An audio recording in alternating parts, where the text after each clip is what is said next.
Hi, welcome to my video. This is a video I'm doing about my process for doing drawer boxes. All my kitchens have dovetail drawer boxes. I do 5/8 solid maple, and this video is going to show my process and how I do it. So, first thing we do obviously is we start with some rough sawn maple. I start with 4/4. That's essentially what's available.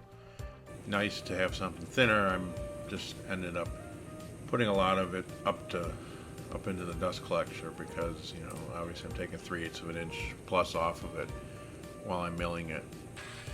So first thing to do is to cut it up into smaller pieces, easier to work with. How do I do that? Well, right now I'm using a circular saw, obviously. I use a chop saw sometimes. I use my sliding table saw, sometimes a jigsaw. It just really depends on whatever I feel like doing. But in this, today I was using the just my circular saw.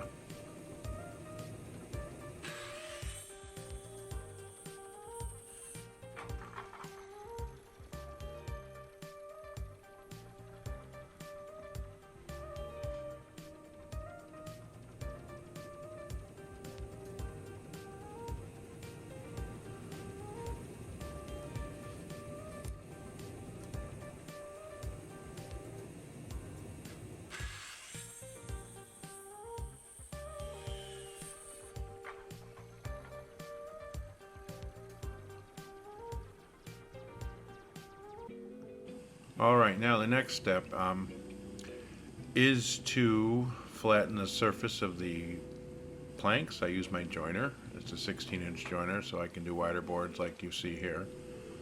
And I'm wearing gloves. I know people say don't wear gloves. The reason I do wear the gloves is because it gives me a little bit of grip on the wood. Sometimes I do push sticks or paddles as well, and it's safe. I'm keeping my hands above this surface of it, and I mean it's not going to shatter the board and my hands aren't going to fall into the cutter. But the reason that I do wear the gloves is those gloves have like a rubber surface to them, and it gives me grip. So generally what I do is first I flatten the board, and then I will do one edge on it just to get it straight.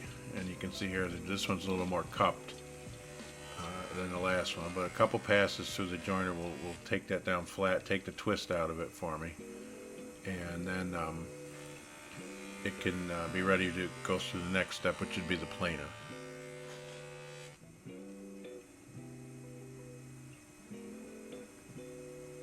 As you can see, this one here needed an extra pass to kind of get it flat. It doesn't need to be perfectly flat. The planer will I can take the cup out with the planer as well. So you can leave material in the middle of the panel. That's not an issue. And oftentimes, like these are going to get cut in half later. I tend to try to do things with less pieces. Obviously, less pieces to handle, the easier and faster it is to do a job. This is a small job. This is 6 drawers that I'm doing right now in this video that I decided to make a video of.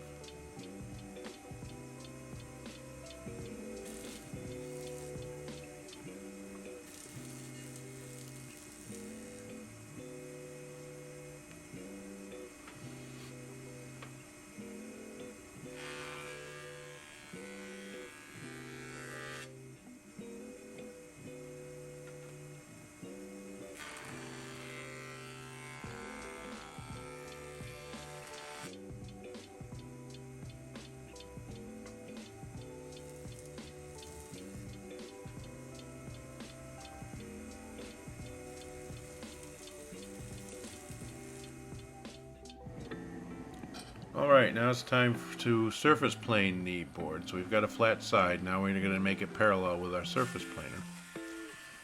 As you can see, it takes it through with the rough side up, and then it comes out the other side perfectly flat and smooth and parallel to what we planned on the bottom.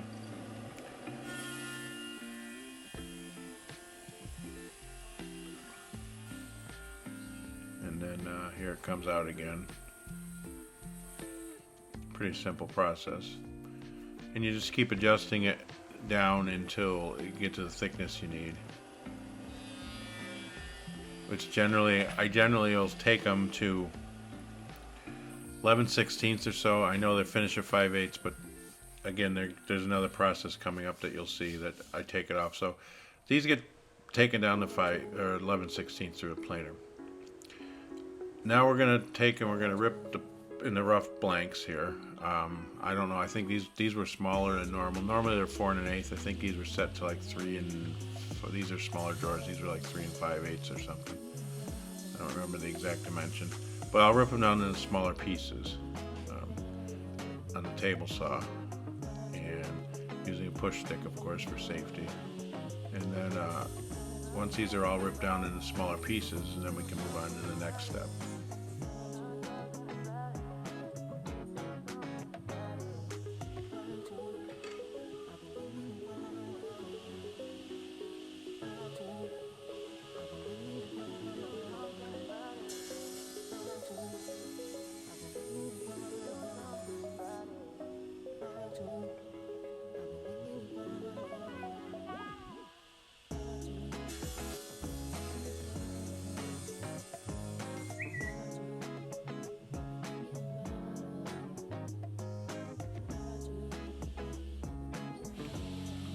Alright, so now we have to put a groove in the bottom of the panel to accept the drawer bottom. And so there's a couple ways to do this. Now, generally the plywood that I use is undersized. It's not a full 1/4 inch. Sometimes I use 1/4 inch stock, but most of the time it's 3/16 or even sometimes a hair less than 3/16. So I have found the best way to do this is to do 2 passes on the table saw. You can use a dado blade as well, but the dado blade is going to run you a full 1/4 inch, and then it makes the drawer bottom sloppy. When there's a 1/16 of an inch, you want a little bit of play, but when there's a 1/16 of an inch in that drawer bottom, it gets really sloppy and rattly. It's not going to fall out, but it just sounds bad. Now you can see I'm putting the second pass in there. I've adjusted the fence, and I'm making a second pass. The blade itself is about full 1/8 of an inch thick, so generally I just take a second pass is about a 1/16 of an inch. And once I get these grooves run in the bottom, dados or whatnot, if you want to call them that, then we're able to move on to the next step. Now, the jig I use, unfortunately, when I'm doing undermount drawer glides, which is all I do nowadays, it doesn't actually line up the pin in the right position. So what I have to actually do, and you're going to see this in a second here, is that I have to put a plug in it. So now here I am, I'm ripping down just strips that are they'll end up being less than a 1/4 inch, and these strips are to fill the end of that groove, so there's not a gap in the end there, which is what I'm trying to avoid.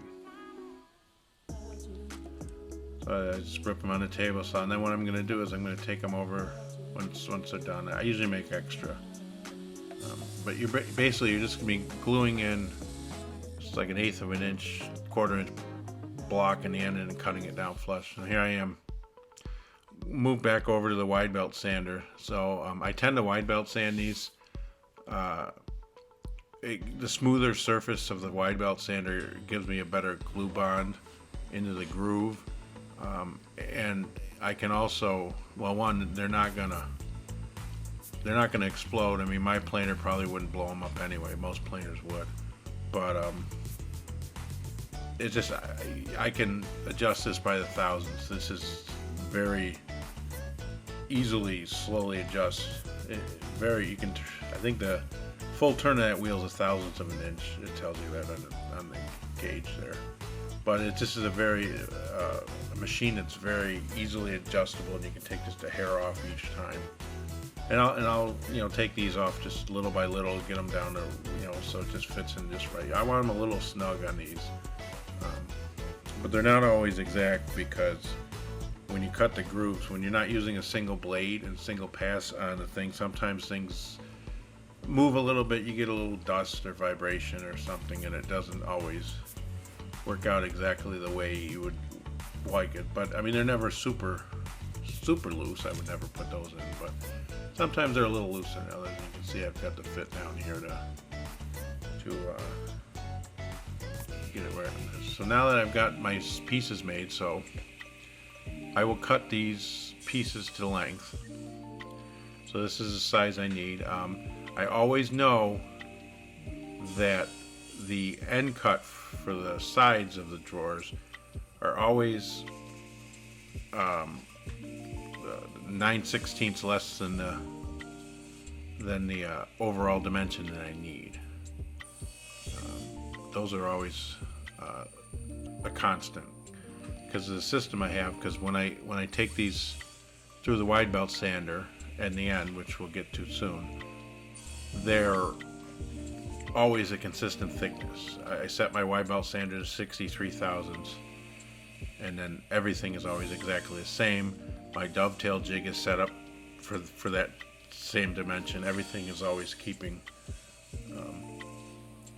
in order. So here I am now. I'm just going to glue in the end pads. I throw some glue on the edge of these strips, and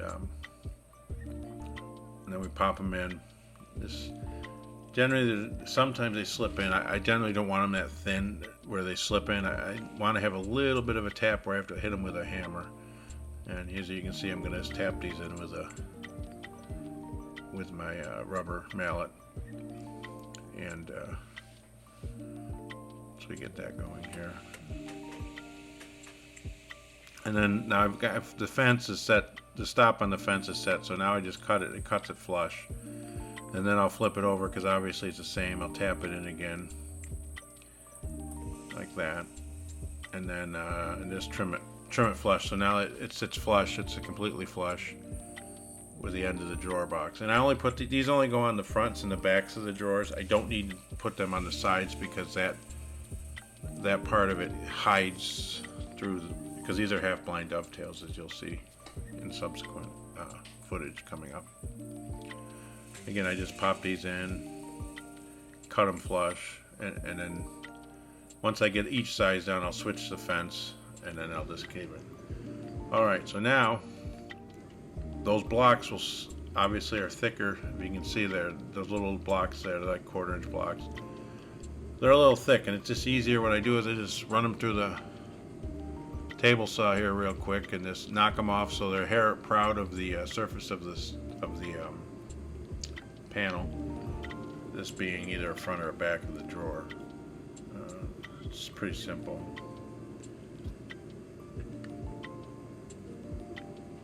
As you can see, I'm showing, there's our block, and I don't know if you can see it. I just clip it off right there. Pretty easy. Not a big deal. And then, so when the next step, when they go through the wide belt sander, I don't have a huge block to take up because the wide belt sander, as great as it is, doesn't like to take a lot of material off at any one given time. It can take more. It would not do well to take that huge block off at once. It would do it, but it wouldn't like it. It's not. It's just easier that way. Anyway, so now here we are, the wide belt sander. So our blocks are in, our cut pieces are cut to length, and now it's time to sand these and get all the planer marks out and everything else. So basically, I just take the stack of parts, stack them up, it pulls them through on the conveyor, cuts them off. Sands them up for me pretty quick. I can do a pass, each pass I take usually about thousandths of an inch off. I just, again, I don't have to sit there and feed them all by hand. I just put the pile up there, and as you can see, they just go through. As one goes through, the next one drops down, and the next one, and then I have my little cart on the back side there, and my cart will just stack them up for me. I don't have to stand there. I actually a lot of times will run like 4 or 5 rows at a time, just feeding them out, and I think I've got some footage of that coming up soon anyway.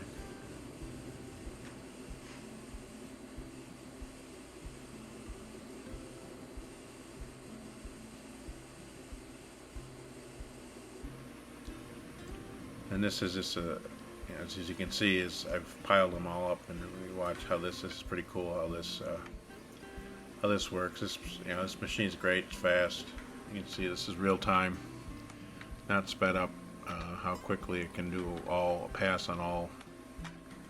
This will be 6 drawers. I mean, what are we going to take, like 30 seconds to a minute of just running through it, stacks them on the back side for me, and then we're good to go. Off to the next step where we can start cutting our dovetails so we can get these things together.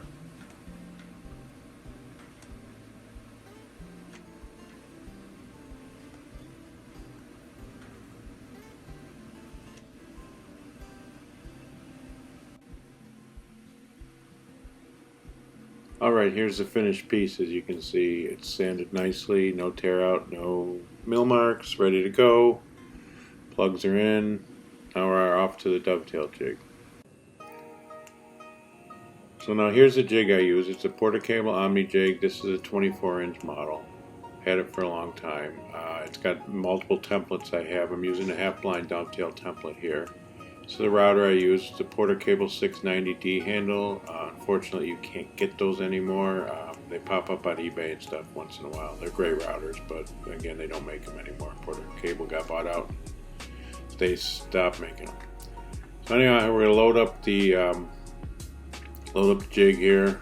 Pieces. You use both sides of the jig. I'm only showing you one side right now. Here's a stock that's ready to go, ready to be cut. I aligned both of the sides with the groove in it along the fence there. So now we're going to cut the back of this here. That gets rid of all the tear out. If you don't cut it, you can get tear out. This just gives you a little better result. And this is real time. It takes, once the jig's set, 30 seconds or so, maybe a minute. I don't know how long, however long this is. This is a set of tails. Obviously the wider drawer will take longer. This is a smaller drawer. And I leave this router set up so I can just pop it up and I don't have to ever fuss with it, so it keeps it more efficient and faster for it. So that's just my dovetail router. Alright, now here we are. We're ready to start assembling. Nothing really fancy about this. We just glue our tails. I don't glue the pins. Just slap some glue on the end of it. You'll probably see it dripping. It usually does. Yep, there it goes. Brush it out, smooth it out to get it covered on all the surfaces. And we'll flip it around in a second here. Here we go. And we'll glue the other side. Now after we get this glued, we're going to put it together. Now I don't clamp these because the jig is set where I want it, so it all slips together and the pins and tails pull themselves together and it locks it all in place, and I don't really need to clamp it. Sometimes I have to clamp it when I square it on a diagonal, but they're usually pretty good. It's not usually an issue. Every once in a while I can usually, sometimes they don't go together perfectly square, and I can usually squeeze them diagonally and it'll pop it. Usually they're within a 32nd of an inch, which is absolutely fine. I mean, it's not machine grade here. It's woodworking. But yeah, it's 32nd of an inch gets you square enough. But as you can see here, I'm putting the bottom in, putting it all together. And then now I will put the other tailboard on in a second here. And bottom's in. Just making sure it's set into the groove. Now we'll put the tailboard on here. See how it just pound them together and it all pulls together just because of just the configuration of the dovetails. Then I'll flip it over and get it flushed up on the other direction. That one went a little too far, so I had to tap it out a little bit.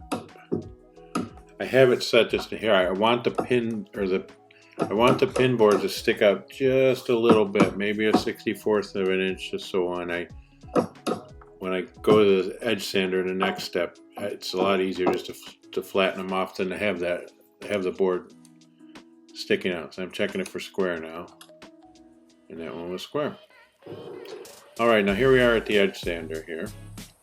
We're just going to flatten the side. We only do the two sides that are exposed, the front and the back. The front gets covered with the with the drawer face, and the back you never see anyway, so we only edge sand the two sides. So I'm sanding on one side, I flip it over, 2 passes generally, and I'll sand the other side. Here we are here. And now we're going to flip it over and do the other side. I'm checking it just to make sure it's smooth. Must be good. And we'll go back to this here. We'll sand this again. That side there. And this side here.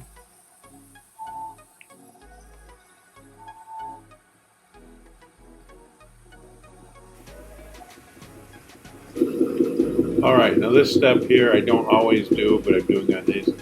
Running them through the wide belt sander, what it's going to do, it's going to flatten them off, it's going to make them perfectly parallel, it's going to sand the top. Sometimes you just do this by hand. Sometimes I run them through the wide belt sander. Is this necessary? No, it's just an extra step, and it makes a nicer product. It's not necessary. I doubt anybody ever really sees it other than me. Yeah, honestly, it's pretty quick. You know, once the wide belt's set up to this proper thickness, I mean, I can flatten these off pretty quick. It actually may be quicker to do it with a machine than by hand anyway. But I've never really timed it either way.